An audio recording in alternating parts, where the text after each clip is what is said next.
What's up guys, welcome to JS Racing. My name is Jason. Now it's been quite a while since I last provided any update to the Inertia Dyno that I was working on, and now I can actually say with a bit of confidence that the project is completed and it's working quite well. In fact, I've been using it quite a lot in the recent weeks. So in this video I will be going through the build, all the details, and also how it works when it's connected to the computer, all the sensors, everything. So I'm going to start with an overview of the build, and I will go into sections and into much more details. And the video will be timestamped because I think it's going to be a pretty long one. So if you want to skip through, there will be timestamps for you to select. So let's get started with the overview. The dyno chassis is built from 4040 T-slot extruded aluminum, and this position is the operator's position where I sit. I have the computer connected and also operate the accelerator and the brakes. Also, there is a splash guard to protect me from accidental squirts from the carburetor or the chain or anything else, and also some lightweight debris. Now from this position you will see the core component of the Inertia Dyno, which is the flywheel and also the sensor.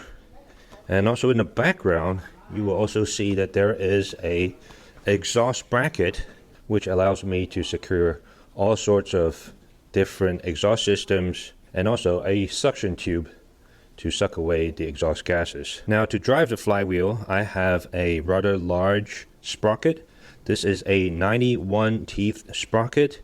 This allows me to sort of reduce the RPM of the flywheel significantly because that is a lot safer. The slower it is, the more safe it is. And there's the disc brake. The disc brake is just an option for me to slow down the entire system. And also throughout the entire axle I have stoppers in place to stop everything from shifting position, because the sensors need to be very precise when it comes to the location of the magnet that needs to detect. For the axle I use 30mm axle with these heavy duty bearing brackets. I have 4 of them, one under each of these bars, tubes. Now there are 2 tubes in place for me to mount the engine, and these tubes are the exact same dimensions as you would find on a competition kart, and also same distance. So that makes it very easy for me to unmount engines, switch positions, slide it forward and backwards in case I use a longer exhaust pipe. Now for the sensors I use 2 5-volt hall sensors that require a magnet to produce a signal.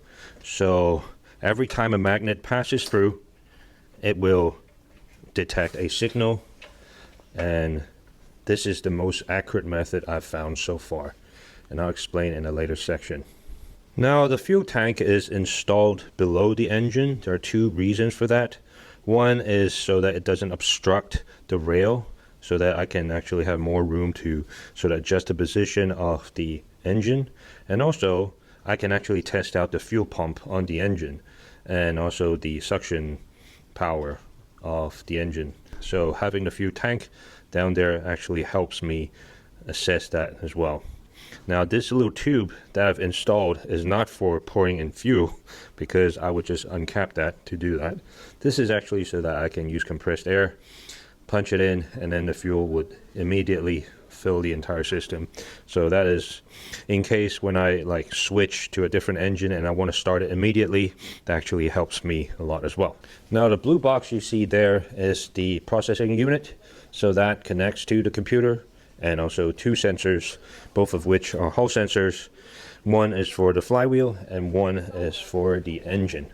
Now the chassis is fitted with wheels that has brakes if I need to stop it in place. But just in case that the engine is way too powerful, I also have these rubber stoppers to fit underneath the wheels so that the entire chassis does not shift position as it operates. And I've even made a little bucket to hold these rubber stoppers so that I don't need to go looking for the stoppers. So now that we've gone over the overall build of the Inertia Dyno, let's look into each particular section. Let's start with the chassis. Now there is a lot of benefit for using this 4040 T-slot extruded aluminum. As you can see, there are a lot of accessories you can choose from, but the downside is this material is relatively soft, and in the beginning, when I don't have these support structures in place, you can see that the flywheel is actually making the entire structure dip. So when I first ran this dyno, the entire chassis was vibrating a lot, and that's due to the lack of support structures and also this material being too soft. So after that, I had to add a lot more support structures, like these horizontal ones and these vertical ones, one on each side of the axle and on these two bars, just to make sure that the vibration is reduced to the minimum, because the vibration did affect the sensors quite a bit as well. But the benefit still outweighs the cons, because with this system I'm able to make changes really quickly, and also with this sensor here I can actually slide it up and down following the position of the engine, especially when I need to test out different kinds of exhaust systems that have a longer pipe that requires the engine to be positioned over here. So I'm able to slide the sensor up and down to switch positions, and that's actually made it very easy. And also with the exhaust bracket, it's the same thing. I can actually slide up and down this tube just to make sure that the exhaust fits perfectly. Now let's talk about the flywheel. Now this flywheel is actually the third flywheel I have in my possession. The first one was way too small. The second one is a piece of crap because it was laser cut from a very thick piece of steel, and because of the heat it's actually warped the disc significantly. So when it was spinning on the axle, it was actually swaying left and right, so it was basically unusable.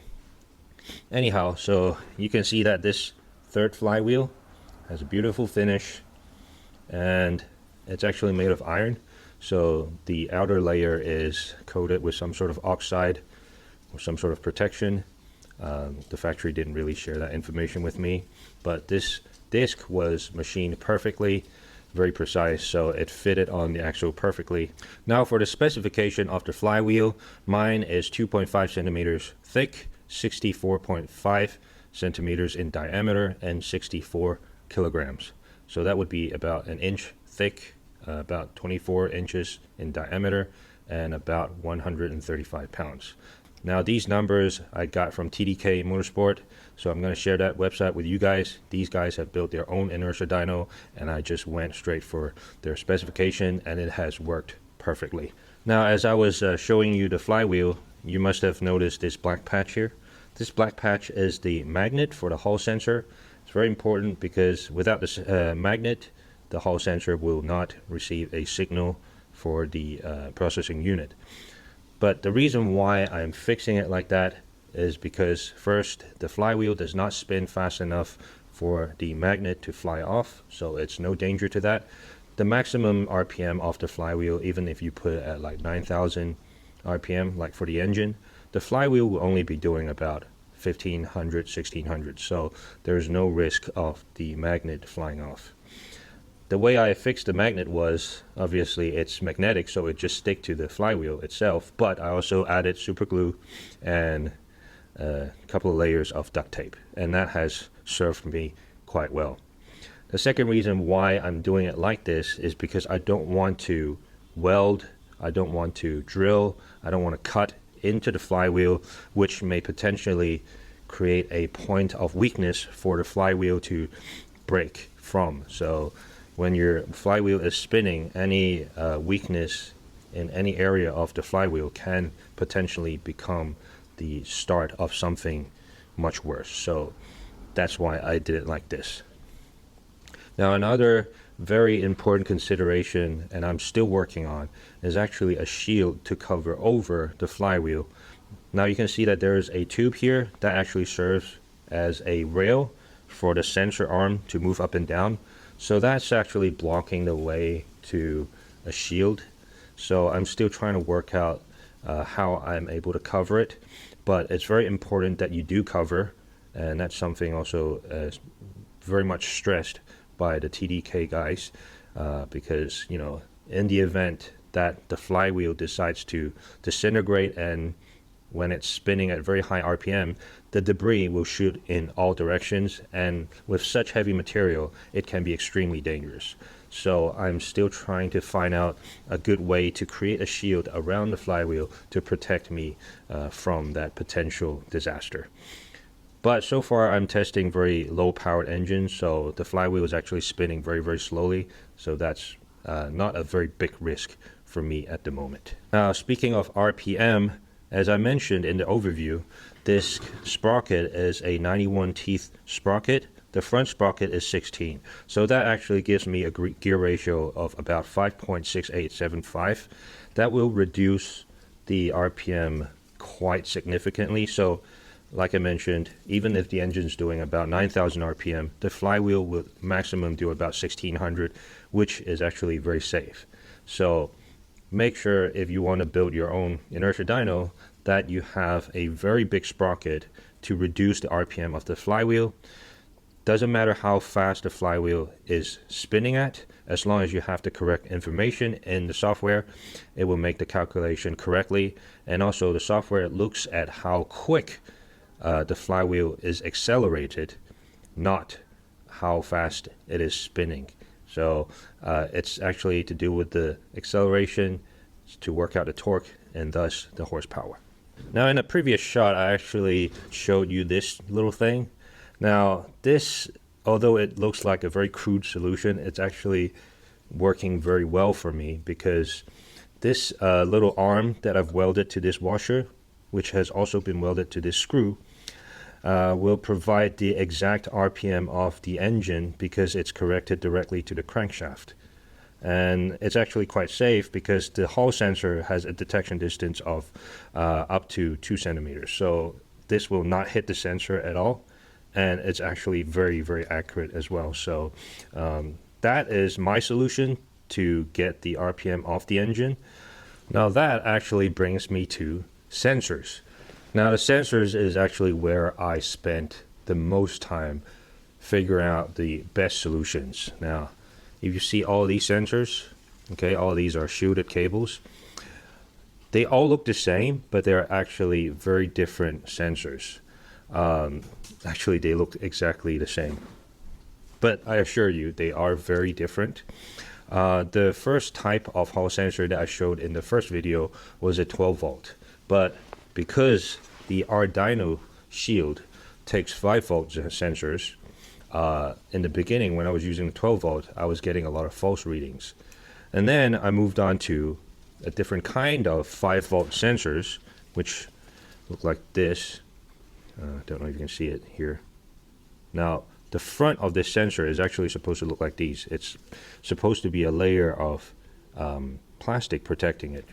But the reason why this has been sort of shaved away is because this is a proximity Hall sensor. I don't know if that's how it's called, but this type of sensor only has a detection distance of 3 to 4 millimeters. So it had to be very, very close to the detection object. Now, if you remember that little arm that I had, this was actually very close to that arm. And that arm, before it was modified, it looked like this. So it didn't have a magnet on it. It was just like a little blade. And that blade was the detection object for this proximity sensor. And that was shaving it because the entire system was vibrating a lot. The vibration was actually causing first the sensor arm to sway a lot, and also the engine was swaying a lot, so it was eventually just chopping the front of it. Now, the second thing that is not good with these proximity sensors is that there is already a magnet inside this coil, if you can see the coil inside. So when it vibrates, the magnet inside the sensor would also vibrate, so that would cause a lot of false readings. Now, in lower RPM, this was actually very, very accurate. Like with the metallic arm swinging by, it was detecting the exact RPM. The readings were very, very beautiful. But as soon as you pull on the throttle, the entire system would vibrate a lot more. This just goes nuts. It would read like several 100,000 RPM and was just going crazy. Now, after that, I went through a couple of different other versions of Hall sensors, and the eventual solution I settled on was the one that I just showed you, which is the 5-volt Hall sensor, NPN, always open or always on, and it requires an extra magnet to produce a signal. That's the one you want. Well, at least that's the one that worked for me perfectly. So all of these did not work. Now, if you look at the Ardyno shield, which is what I'm using, so if you decide to use the same setup as me, you will be using the Ardyno shield. And on the this side of the Ardyno shield is where you put all the sensors for the RPM. Now, in the beginning, I didn't know that the top two belong to RPM 2. Which is read by the software as RPM 2, and then the bottom one is RPM 1. And RPM 1 is very, very important. RPM 2 is for you to read the engine's RPM. RPM 1 is for the flywheel. I didn't know that. And in the beginning, I actually had the Hall sensor connected to the middle terminal, which is still RPM 2. And I also had a cable connected to the top terminal, which is also RPM 2. But that cable is wrapped around the ignition coil. Now, I really wanted the that solution to work, because that would mean that I only needed one Hall sensor, and I don't need to have all these extra brackets and magnets all over the place. But that method proved to be extremely difficult to do, because when you wrap the cable, the wire around the ignition coil, it would actually produce a lot of noise. That would actually interfere with the signals collected from the Hall sensor. Now, even if you use shielded cable, that would still not alleviate the problem. And I also tried capacitive clamps, resistor clamps. I even tried doing my own low-pass filters, and just didn't work. So at the end of the day, I just gave up on that method and just used two sensors, two Hall sensors, and that has worked perfectly since. Now that brings us to connecting the dyno to the computer. But before we start the data collection, we need to have the correct parameter set up in the software. So I'm going to go through that first. So let's go to Dyno. This is where you put in all the information. And here you see non-critical parameters and critical parameters. We need to work with these first. So a roller diameter is basically the diameter of your flywheel. Mine is 645 millimeters. The wall thickness is basically your radius of the flywheel minus the axle. So mine is 307.5. Now the roller, 307.5, sorry. Now the roller mass is the total weight of the flywheel itself. So mine is 64 kilograms. So all these units are in millimeters and grams, so you have to, convert accordingly. Axle diameter, mine is 30 millimeter. Axle mass for me is 3.27 kilograms, so it's 3275.7. Okay, it will benefit you if you get as accurate as you can. Now end cap I don't have. Now these are extra weights that you put onto the axle to add to the the momentum inertia of the system, but I don't have any of that, so I'm not going to use that. Now extra diameter, these are things that you have attached to the axle that also has significant weight. So mine are the sprocket and also the disc brake. So I'm gonna combine those two things together to give me the total mass. But I'm going to use the diameter of the disc brake because the sprocket is very light. It's an aluminum aluminum sprocket, so it's really not going to have very, very significant inertia and blah, blah, blah. So I'm going to just use the diameter of the disc brake, which is 200 millimeter. The thickness, again, it's the radius minus the axle diameter. So mine is 85. So it's 100 minus half of the axle, which is 15. So yeah, 85. And then the extra mass, the total mass of the disc brake and the sprocket added together is 2.3529 kilograms. That should do it. Actually, I should add the keys to it as well, which is 44.7. There you go. Now, that's pretty much done for the critical parameters. But the non-critical is actually quite important as well, especially with the gear ratio and also the wheel diameter. And I'll explain to you why a bit later. But here, you want to use the flywheel's diameter, which is 645. The gear ratio is the sprocket that you use. In my case, it's 91 teeth divided by 16, which comes out at 5.6875.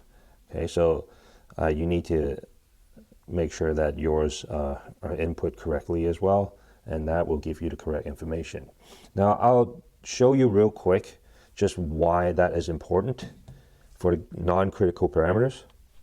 So here, I'm going to start an analysis, and here I will use roller RPM, okay, and I'll use, I don't know, like roller torque and motor torque, not motor torque, motor power, yeah, there you go, in horsepower. That you can just leave blank for now. And for these information, I will show you the correct way of doing it a bit later, but right now I just want to show you why we need to input the correct non-critical parameter. So these are the engine runs that I've done in the past, so I'll just use the original exhaust. So here you see a pretty nice curve. This you can ignore. That was in the beginning when I was still mucking around, so there's this like incorrect information produced here. Anyway, so if you look here in the bottom, usually you're supposed to plot your torque against the engine RPM. But for the engine RPM, in the beginning when I wasn't doing the correct non-critical parameter, okay, so this is in red, I'll do an RPM. You can see that this is showing up as 20,000 RPM, which is absolutely not possible. It's insane. Now this is RPM 1. So what RPM 1 is, it's actually the RPM of the flywheel. So this RPM 1 motor is actually a back calculation from the flywheel's RPM. So that's not actually the RPM from the sensor. So the RPM from the sensor is actually RPM 2. But you can see RPM 2 is also insane. Like this spike, these spikes are actually like the noises that I got from the RPM 2, and is actually very wobbly. So RPM 2, I tend not to use it because it just displays it as insanely crazy looking curves and stuff. It just doesn't look nice. So you want to use RPM 1, but RPM motor. So how do we make it so that it back calculates correctly? Well, that's where the non-critical parameter works here. So it's actually quite interesting the way they calculate it. So what it does is the calculation is actually done like this. So it's the roller's diameter divided by the wheel diameter times the gear ratio, and that becomes the motor RPM. So that's why when you input roller, when you input the diameter of the wheel as the same size as the roller, it'll become 1. So 1 times the gear ratio will give you the absolute correct RPM showing at the bottom, because it's the gear ratio exactly the same as the system you have set up. So that's why the non-critical parameter actually is quite critical as well. It doesn't affect the output, the calculation of your dyno, but it does affect how it's shown. And RPM 2, quite honestly, just don't bother using it. It just looks so ugly. Anyway, so let's connect the computer to the dyno and see how that works. And there are actually a couple of things that you need to keep in mind for once you connect the dyno to the computer as well. So let's get going. I'll just set the computer down here. Before you start up the software, make sure the cable is connected first. You want the hardware to be connected to the computer first, then you start the software. So Then now we start SimpleDyno again. Okay, check that the parameters are there. Yep, it's all there. Now you want to select here in this portion, COM port only. Oh crap, COM port only. And you click start. It will always come up with this error in the beginning.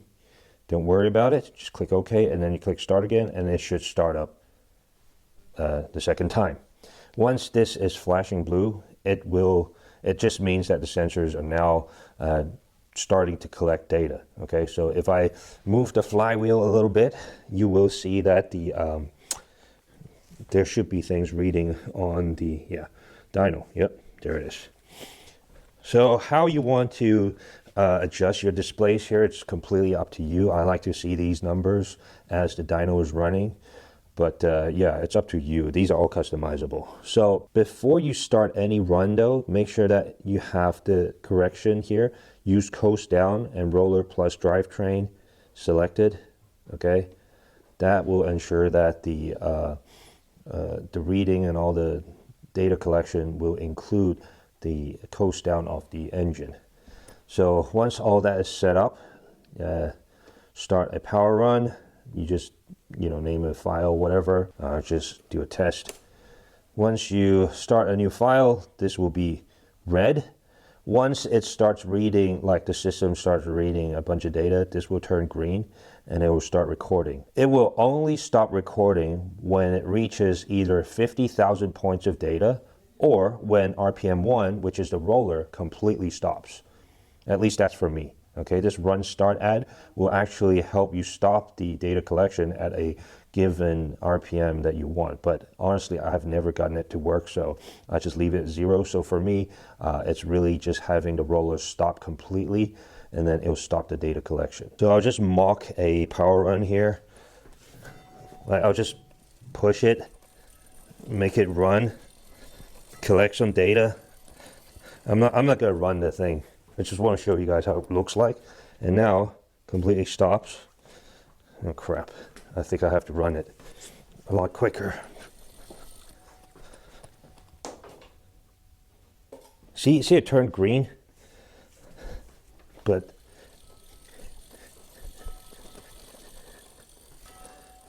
oh, there you go. Okay, so when you stop the power run, it'll pop up a screen like this. Just ignore it, just click cancel or escape, and it'll come to this power curve fitting page. So this is where you sort of set all the parameters. So it's always based on RPM 1. So the spike threshold is actually when you want to filter out all the data points above a certain RPM, for in case when you have noise. So for me, knowing that my flywheel will never exceed maybe like 1300 RPM, I'll just say 1300. And then the poly is just really for you to choose what kind of curve fitting you like best. I mean, I mostly pick 5th because it shows like the biggest curve, like power curve, but that really depends on you. So you can do the same with coast down, but there's no like RPM spike or whatever for coast down. So you just pick the fitting type, and then after you're done, you just go to analysis. This is the page that pops up for analysis. So it's the same page that I showed you guys just then. Now I'm gonna clear this old data and I'll show you a run that I just did, which is the Honda GX200. This is like stock, but it's a very old engine. Now this is based on all correct parameters. So in terms of RPM 1 RPM, we can use RPM 1 motor. Okay, so it will show you the correct RPM in the bottom. Now for the torque, you want corrected motor torque. Okay, there's an extra bit of calculation to give you a more realistic torque, and also the corrected motor power. You can select HP or kilowatts, it's up to you. And then the rest, you can just click blank, just not to showcase all the time, whatever. The bottom is like a speed unit, but it's really not necessary. So here you can see the last Honda GX200 power run, I did 2.8 horsepower. Now, based on factory readings, it's supposed to be around 6.5 horsepower. So it's roughly there. this dyno is actually quite accurate in terms of the calculation, and also the motor power is peaking at around 2,700 RPM. Now for the factory, I think the power is supposed to peak at around 3,500 RPM or something like that. I forgot, I need to check. But the biggest reason for the shift and also the lower is because I'm using a very different exhaust when I was running it, and I'll show you guys the run.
So this is the exhaust system I was using for testing the Honda, the stock Honda, and you can see that the angle is so bad.